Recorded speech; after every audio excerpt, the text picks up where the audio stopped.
असम के सोनितपुर जिले के अंतर्गत ठेलामारा में आज महिला उद्यमिता योजना के तहत चेक वितरण के उद्देश्य से एक विशाल सभा का आयोजन किया गया। ठेलामारा के घाटगांव खेल मैदान में आयोजित इस कार्यक्रम में उपस्थित होकर असम के माननीय मुख्यमंत्री डॉक्टर हेमंता बिश्वा शर्मा ने महिलाओं के बीच महिला उद्यमिता योजना के चेक वितरित किए। इसी कार्यक्रम में तेजपुर मेडिकल कॉलेज एवं super speciality hospital block Karmaveer Chandranath Sharma सरकारी आदर्श स्नातक महाविद्यालय का शिलान्यास किया गया तथा सरकाहट मिनी स्टेडियम का शुभ उद्घाटन भी किया गया। 66 नंबर बड़छाला विधानसभा क्षेत्र के विधायक गणेश कुमार लिम्बू ने स्वागत भाषण देकर आज के इस कार्यक्रम का शुभारंभ किया।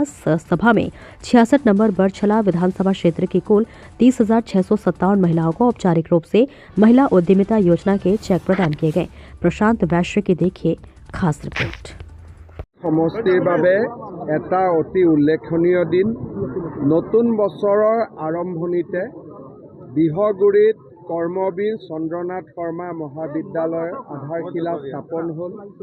তেজপুৰ মেডিকেল কলেজত 300 কোটি টকা খৰচ কৰি সুপাৰ স্পেচিয়েলিটি হস্পিটালৰো আধাৰশিলা হ'ল আৰু সৰকাহাটৰ মিনি ষ্টেডিয়ামো আজি উদ্বোধন হ'ল। সমান্তৰালভাৱে মুখ্যমন্ত্ৰীৰ মহিলা উদ্যমিতা আঁচনিৰ জৰিয়তে 30,400 মহিলাই উদ্যমিতাৰ বাবে 10,000 টকাকৈ লাভ কৰিলে।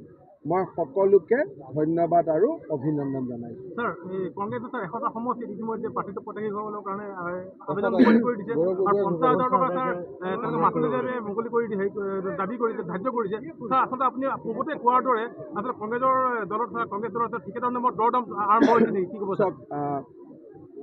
যিকেইটা মিয়া মুছলমানৰ সমষ্টি তাত কংগ্ৰেছ দলে প্ৰতিটো টিকেটৰ নামত 3 কোটিৰ পৰা 4 কোটি টকা ল'ব, যোৱাবাৰো লৈছিল আৰু প্ৰাৰ্থীবিলাকৰ পৰা 50,000 টকাকৈ লৈছে। যোৱাবাৰ মিত্ৰ দলে প্ৰতিদ্বন্দ্বিতা কৰা সমষ্টিটো এই 50,000 টকাটো লৈ পেলাই ঘূৰাই নিদিলে। গতিকে তেওঁলোকৰ গোটেই ব্যৱস্থাটোৱে টকা আৰু পইচাৰ ওপৰত আধাৰিত। বিজেপি দলত আবেদনৰ বাবে এটকাও দিব নালাগে, মাচুলবিহীন। কংগ্ৰেছ দলৰ দৰদাম আৰম্ভ হৈছে, কিছুমানে এডভান্সো পে' কৰিছে অলৰেডি। আজি মহিলা উদ্যমিতা আঁচনি আৰু আপোনাৰ নেতৃত্বত আজি মই প্ৰথমে সমগ্ৰ অসমবাসীক ইংৰাজী নৱবৰ্ষৰ শুভেচ্ছা জনাইছোঁ আৰু বৰছলা সমষ্টিৰ কাৰণে আজি অতি আনন্দৰ দিন, কাৰণ অসমৰ এজন জনপ্ৰিয় মুখ্যমন্ত্ৰী আমাৰ মাজত আহি স্বয়ং তেখেতে 30,400 মহিলাক লাখপতি বাইদেউ হ'বৰ কাৰণে অনুপ্ৰেৰণা যোগাবলৈ বছৰৰ দ্বিতীয় দিনা নিজে উপস্থিত হৈ চেক বিতৰণ কাৰ্যসূচীত অংশগ্ৰহণ কৰিছে। ইয়াৰ উপৰি আমাৰ সমষ্টিত এটা দীঘলীয়া যি অভাৱ আছিলে যে ডিগ্ৰী কলেজ হ'ব লাগে, ডিগ্ৰী কলেজ কৰ্মবীৰ চন্দ্ৰ নামাকৰণেৰে বিহুগুৰিত ডিগ্ৰী কলেজ নিৰ্মাণৰ কাম আমাৰ মাননীয় মুখ্যমন্ত্ৰী মহোদয়ে ইনগ্ৰেশ্যন কৰিছে আজি।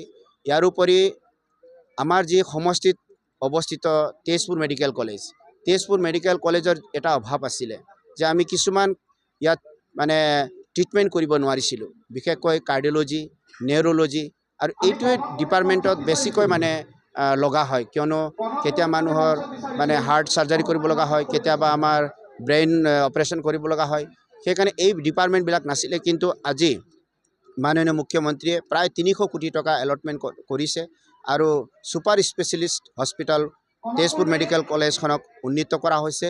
মই ভাবোঁ ইয়াৰ জৰিয়তে আমাৰ সমগ্ৰ ডিষ্ট্ৰিক্ট, আমাৰ সমগ্ৰ ওচৰ পাজৰ যিবিলাক ৰাজ্য আছে তেওঁলোকৰো বেমাৰী উপকৃত হ'ব। আৰু আমি আজি স্পৰ্টছ ষ্টেডিয়াম এক আটকধুনীয়া আধুনিক স্পৰ্টছ ষ্টেডিয়াম আমি ইনগ্ৰেশ্যন কৰিছোঁ।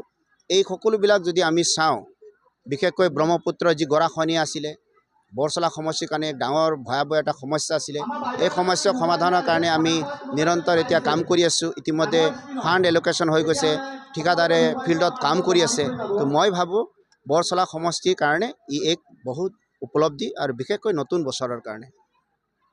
যিসকল মহিলা ধৰক কিবা আঁঠুৱাৰ কাৰণে বাদ পৰিছে আজিৰ দিনটো, তেখেতলোকে এই সুবিধা ল'ব পৰা নাই, তেখেতলোকলৈ আপোনাৰ আহ্বান কি থাকিব?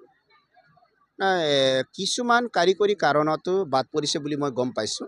যিহেতু সংখ্যাটো বহুত বেছি আছে সেইকাৰণে কিছুমান কাৰিকৰী কাৰণত হয়তো বাদ পৰিছে পিছত যেতিয়া যিকোনো কাম ভুল হোৱাৰ পাছত যেতিয়া বিষয়টো গম পোৱাৰ পাছত ডিপাৰ্টমেণ্টৰ ফিডবেক যোৱাৰ পাছত নিশ্চয় হয়তো যিসকল জেনুইন আছিলে যিসকলে পাবলগীয়া মহিলা আছিলে তেওঁলোকক দিয়াৰ কাৰণে আমি ব্যৱস্থা কৰিম